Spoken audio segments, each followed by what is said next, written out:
Hi YouTube family. I'm going to do a quick video on a lady by the name of the Golden Arts sent me a message back on July the 1st, which is on a Friday. And she had several questions to ask me in reference to my employment here in Washington, D.C. So what I wanted to do was share some things along with her. The questions has a reference to, and will be in a reference to, law enforcement.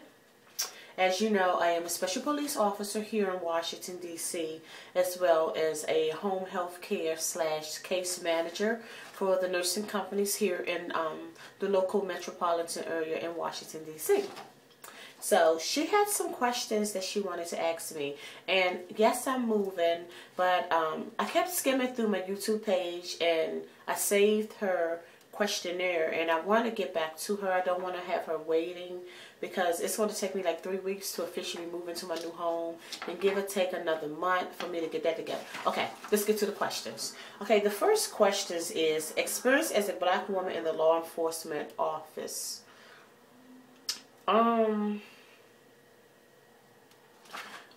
What I can say is that it varies, because you might live somewhere else and I live here local in Washington, D.C., which is very busy. I know crime is everywhere, but D.C. has a very high crime area, high homicide population as well. And I must say, as a black woman in law enforcement, I think, to my knowledge and what I have experienced, that I get the utmost respect, because the men here are very flirtatious, and when they see a female carrying a gun, I don't carry 9mm, I carry a .38 revolver, and they just think that that's sexy, and you know, they give comments as well as questions stating that it's so sexy. So being a black woman in law enforcement, we have our advantages and we have our disadvantages, but most of the men on the department or the agency that you contracted or work with will give you the utmost respect because you was a girl. So I haven't had a bad experience, not yet.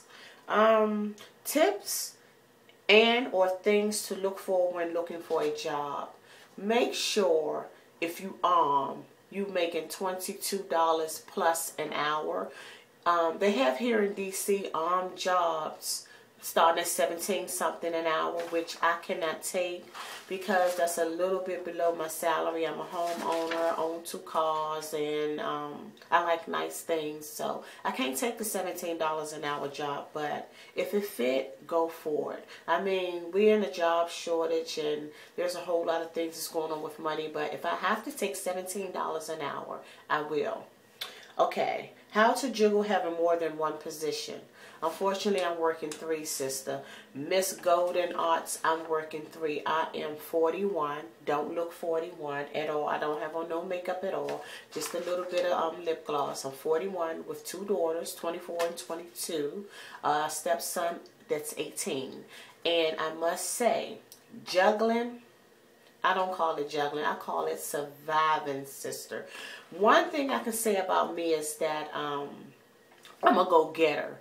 And I don't have a problem with multiple jobs. I'm not intimidated by money at all. I like to challenge myself. I like to set goals. I'm just basically a go-getter. And the only thing that I can say that might interfere is not enough time and not enough bonding time with my husband. And I don't spend a lot of time at home. That's the only thing I would consider as jiggling or juggling. Other than that, basically, I work 8 to 4, and then I work 4 to 12. So we see each other in bypassing, but my schedule is pretty flexible. I can leave and come home for a period of 2 to 3 hours at a time, and then go back to work. So with me, overall, it's okay. But if you have children, that's something you have to be willing to compromise the time in your job. So that's a question I really cannot give you a 150% answer on, because I'm a little bit older and my kids are grown, so therefore I don't have a time frame in a reference to my occupation and my jobs. I just go out and do them, and meet my husband with them by passing. But I go beyond and over on the weekends. I try to do everything possible with him to make up for the 5 days a week that I have missed.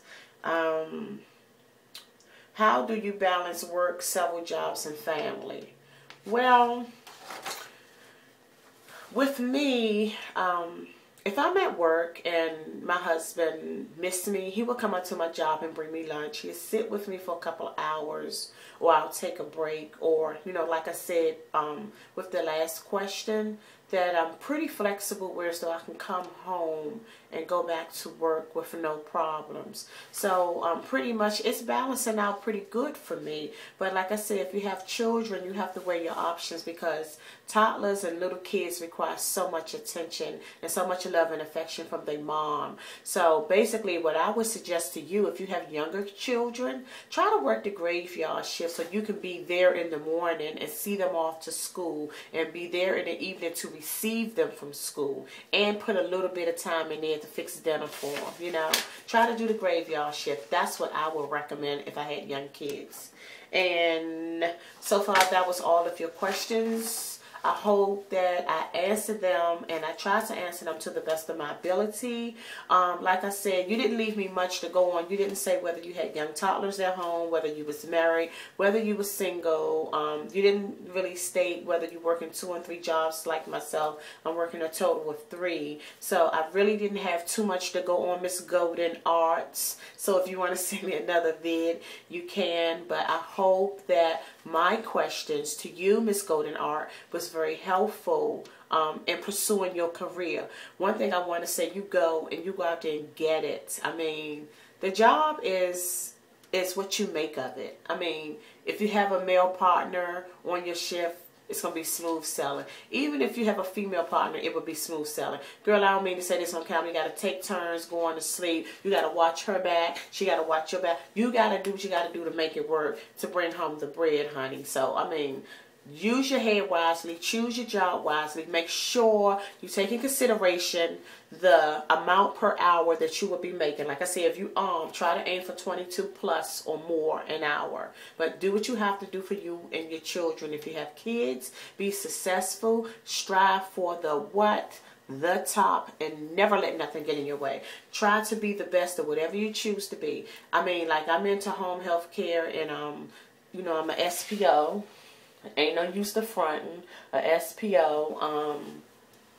And I do case management for a nursing company here in D.C. So I'm moving around 3 different jobs, and also my husband is my 4th job. And I'm looking to strive for a 5th job. I soon will be owning my own personal dump truck, and I will have a dump truck company named Dayshells Trucking. So that's what I'm getting into now. I'm owning my own private dump truck, because that business here in D.C., toting and hauling is something good to get into. Like I said, I'm 41. When I turn 60, I will not be working under no circumstances. That's a goal that I set for myself. At the age of 60, I will not be working. And that's why I'm having things lined up now and getting my dump truck business on board, so that stuff can take care of me and my husband. I don't know about him, but I'm not working when I turn 60.